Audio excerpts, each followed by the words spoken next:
Okay, different types of species. Now we've talked about the components of the food chain, producers, consumers, decomposers, okay? But ecologists have identified certain types of species based upon a broader range of effects they have on different organisms around them. The food chain, of course, is the most common thing you can look at and see directly in the interactions of species in a food chain. I mean, in an ecosystem. However, there are many different ways, as I just discussed, with niches and everything, in which organisms affect their environment and are affected by their environment. So there's certain groups that those are put into. One of them is foundation species, and these species form the foundation of the ecosystem. So when you think about something that forms the foundation of the ecosystem, which need to be there to start the whole process going and everything, what kind of organisms do those tend to be? Producers, plants, etc. Correct. Producers is your correct answer for that one.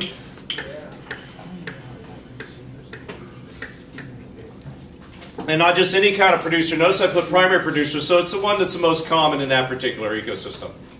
Okay. So that's part of it. Unfortunately, like I said, ecology is full of half definitions or broad definitions or other kinds of things. But for some reason, ecologists have decided to also include organisms that have a major effect on the primary producers, or in some cases can actually clear out and strongly affect the primary producers in an ecosystem. These are also considered to be foundational. Example is coral. Now, coral is an animal. It is in the same order as jellyfish. As a matter of fact, part of their life, right after they hatch, they do swim around in the medusa form until they eventually take root and then they form the shells around them and stuff like that. However, coral have what they call what's called an endosymbiont, and that means that they've got another organism that actually lives inside of them. And in the case of coral, in the individual coral animal cells, there are algae cells. This is actually what gives coral reefs their bright colors. That's the different types of photochromes besides just chlorophyll that the algae use to capture sunlight. Okay, so the coral itself, though, not only do the cells of the coral protect and keep that algae in there, so technically the algae is the primary producer in that ecosystem. However, the coral keeps them all together. The coral also forms a lot of structure, and that structure and habitat is a crucial part of the ecosystem because that attracts a lot more animals, mainly fish, of course, and those fish add to the food chain. They deposit their waste, so they then fertilize the algae that's in the coral as well. There's also back and forth between the algae and the coral itself, and so consequently, coral is actually the foundational organism in a coral reef, even though they're not the primary producers. So it's not only that.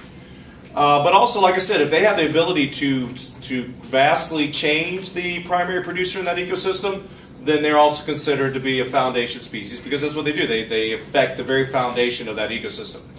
Elephants are a good example of that. Elephants will go in and clear out entire areas of forest, uproot the trees, and destroy acres at a time in a given day. So much so that in some places the elephant populations, because they've been protected, have gotten high enough. They've been protected, yet they don't have as much habitat as they used to have, and they're actually damaging. They're having to, in many parks in Africa, they're having to actually actively go out and kill certain elephants and take them because they're damaging the ecosystem so much. But in an unaffected and a broad habitat world, this actually serves a function. It breaks down all the trees and stuff. It allows sunlight through, so a wide variety of other smaller plants and stuff can grow up. Eventually the trees will replace it through something called succession.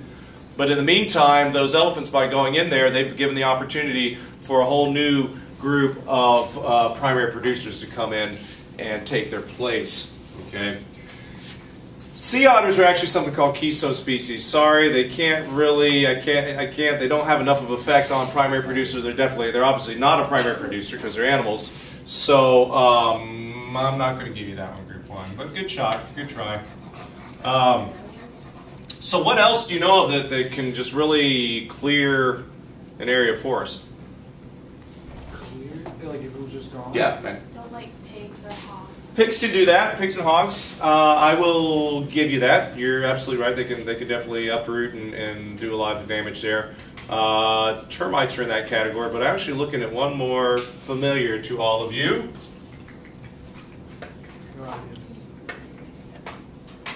Pelican. Not pigs, not pelicans. Pets. People. People.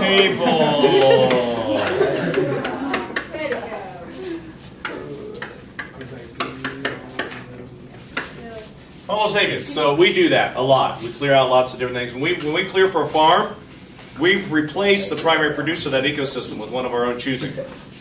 So we're our foundational organisms. Now, keystone species, once again, and there's some overlap here. I will say this, and that's why I consider sea otters. Sea otters are typically considered to be keystone species, but they're not really on the level. They have an indirect effect on the primary producers, and they eat the things that eat the primary producers. So,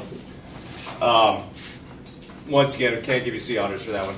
But keystone species are, as the name implies, they're ones that if they play a very crucial role in that ecosystem, so much so that if their population numbers decrease, you can cause a significant drop in the biodiversity of that ecosystem. Collapse to where it's completely gone, no, but collapse is the typical term that's used just to represent a significant decrease in the biodiversity in that ecosystem. Tertiary consumers a lot of times play this role. In that they keep all the other populations in check. There's a constant balance. When you have a biodiverse ecosystem, there's constant competition that takes place through all these organisms, and therefore if one population grows out of control, it's going to significantly impact other populations. Well, when you have something down below you on the food chain, if you're a top level predator, the one that's most important is the one you're gonna get. It's going to be the one that's out there and abundant, etc. And so therefore it will tend to keep all of those populations in check, and that's a very important role. Remember, I said population control is a very important biotic function. Also, another important characteristic of a keystone species is that if you remove it, there won't be something necessarily that's ready to take its place. So tertiary consumers, as we know, they have low reproductive rates. They're at the top of that ecological pyramid. And oftentimes it's hard to replace those tertiary consumers. Whereas a foundation species, when the elephants come in and they knock down all those trees, something else grows up in its place. And that's actually a good thing. In the case of keystone species, it's not that easy. So if you take them out, you're going to have a big problem there. The food chain, I'll take food web is actually better, more accurate, because with a web, of course, you have multiple connections, and you have webs, of course, in ecosystems. You don't have individual food chains in ecosystems.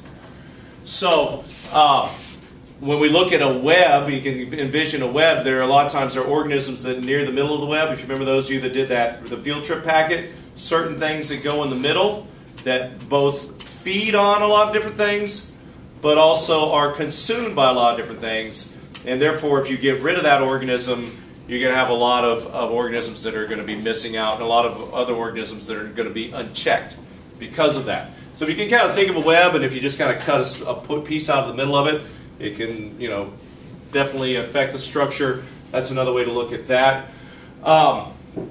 Pollinators, a lot of times, particularly pollinators, because they're flying, and because particularly ones that can also participate in seed dispersal, like fruit bats, who will not only cross-pollinate because they eat nectar as well as eat the fruit. They'll cross-pollinate different plants like fig trees in the rainforest, and then they will also eat the figs, fly over off somewhere, and disperse the seeds, which is also a crucial function. So if they have more than one of what you call your normal kind of niche functions in an environment that affects a lot of different organisms there, they're called keystone. Any ideas on where the term keystone came from, what its original application is, or what it is? Yeah, Andrew? In the archway, the keystone is the middle stone of the arch, and without it, it's going... Take that baby out, what's going to happen to the wall? It's going to collapse, okay? And there's a lot of good architectural history. If you ever want to talk about that, I could share that with you, or you may know about it. It also is related to secret societies, interestingly enough. But no time for that now. Native species, that's pretty self-explanatory. Those are ones that not only that they've been there for a while, but they've been there long enough that they have adapted to the environment through natural selection, and they have very well-defined niches within that environment. You have non-native ones that just happen to have some either natural or human, for human reasons, which is more common now, of course. They're new to an environment, and they haven't quite established themselves, they haven't balanced themselves out, their populations, etc. It can take thousands of years for an organism really to fit into an environment where they can respond to all the different changes and stuff, and they don't have they balance out with the other species. Either they won't survive in some cases, or they'll be too advantaged for the health of the ecosystem. In that case, become invasive species.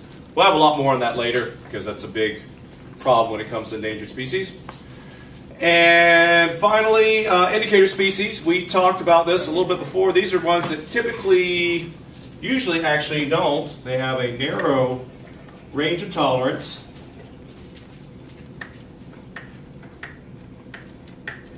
It's sensitive. And so when they are not present in an ecosystem, it indicates there's a problem. Or they can also be an indicator of a healthy ecosystem. So if you have a lake that has trout in it, you can assume trout's an indicator species because trout need a lot of oxygen in the water. So you don't even have to use a dissolved oxygen meter. If you see trout in the water, you talk to fishermen, they'd say, yeah, we catch trout out here all the time. That aquatic ecosystem, that lake or whatever it is, probably a river, has high oxygen levels in it. Okay, so that's usually the way they are. They are species, narrow range of tolerance, top level carnivores, since they're low in number, population numbers typically. If you have a lot of those, you see a lot of those, that means you've got a lot of food web supporting them. But sometimes they also are just because, not because they're narrow range, but because they're kind of out of place in environment, like fecal coliforms. What do they indicate if you find those in an environment? What kind of contamination? Fecal coliforms. Fecal. Like poop? Poop, thank you. So probably from sewage or from animal runoff, okay? From farm runoff, that kind of thing. So that is an issue. That indicates that there's something going on in that ecosystem. So that's what we mean by the indicator species. Any questions?